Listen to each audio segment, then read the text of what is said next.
বন্ধুসকল, মই এজন মানসিকভাৱে অসুস্থ মানুহ এজনৰ লগত কথা পাতি আছো। আপোনালোকে ভিডিঅ'টো মোৰ শেষলৈকে চাব। কি খবৰ তোমাৰ? খবৰ ভালে আৰু ভগৱানৰ আশীৰ্বাদত। হয় নেকি? ঘৰ ক'ত তোমাৰ? ঘৰ কেৰিব। ঘৰত মা দেউতা আছে নাই? আছে।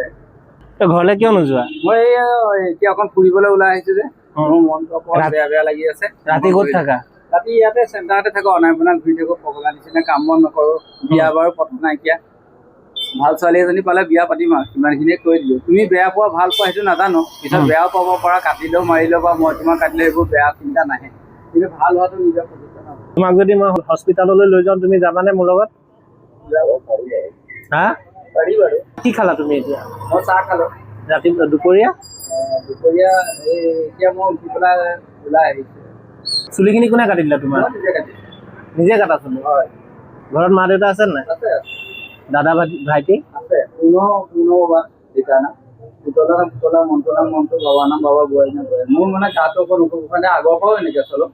মোৰ এতিয়া ভাল লাগিছে আৰু ভগৱানৰ আশীৰ্বাদত। সেইটো কাৰণে আপোনাৰ কেয়াৰ কৰিছো যে ভাল হ'লে ভাল আৰু বহুত দিনত দিমাগটো কাম কৰা নাই। কোৱা কোৱা। বহুত দিনত দিমাগটো কাম কৰা নাই।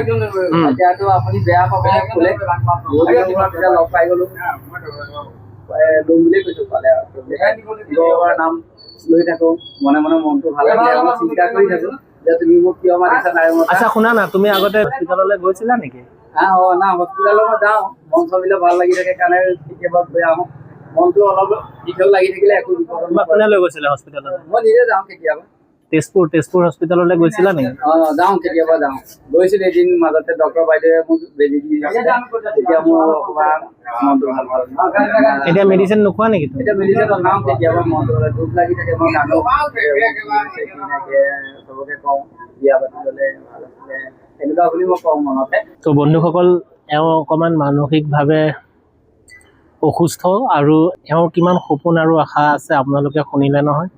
আৰু এনেকুৱা প্ৰত্যেক জেগাতে মানসিকভাৱে অসুস্থ মানুহ য'ত ত'ত ঘূৰি থাকে, আৰু তেওঁলোকৰ কাৰণে আমি যদি সকলোৱে কিবা এটা পদক্ষেপ ল'ব পাৰিলোহেঁতেন তেতিয়াহ'লে বহুত ভাল হ'লহেঁতেন।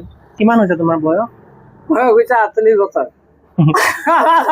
আমার মানে বাইক কইছে 48 বছর হয়ে গেছে গা, কিন্তু চকলিটো পলাই গেছে গা, মাদার করে দিছে এইদিকে। তেওঁৰ বয়স খুব বেছি হ'লে 27-28 বছৰমান বয়স হ'ব। তো গতিকে তেওঁৰ মেণ্টেলি প্ৰব্লেমৰ কাৰণে তেওঁ তেনেকৈ কথা পাতি আছে। তো আমি সকলোৱে যদি অকণমান চেষ্টা কৰোঁ, এনেকুৱা যিসকল ব্যক্তি আছে তেওঁলোকক আমি ট্ৰিটমেণ্ট কৰাব পাৰিলোহেঁতেন যদি সকলোৱে আমি চেষ্টা কৰোঁ।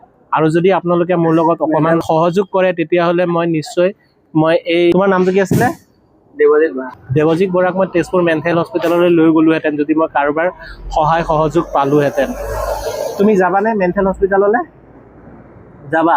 তোমাৰ ভাল হ'বলৈ মন যায়নে আমাৰ নিচিনা থাকিবলৈ? তো গাইজ, সকলোৱে ভিডিঅ'টো শ্বেয়াৰ কৰি দিব যাতে মই এই দেৱজিৎ বৰাক তেজপুৰ মেণ্টেল হস্পিটেললৈ নি ট্ৰিটমেণ্ট কৰিব পাৰোঁ। মই আপোনালোকৰ পৰা সহায় সহযোগিতা বিচাৰিম।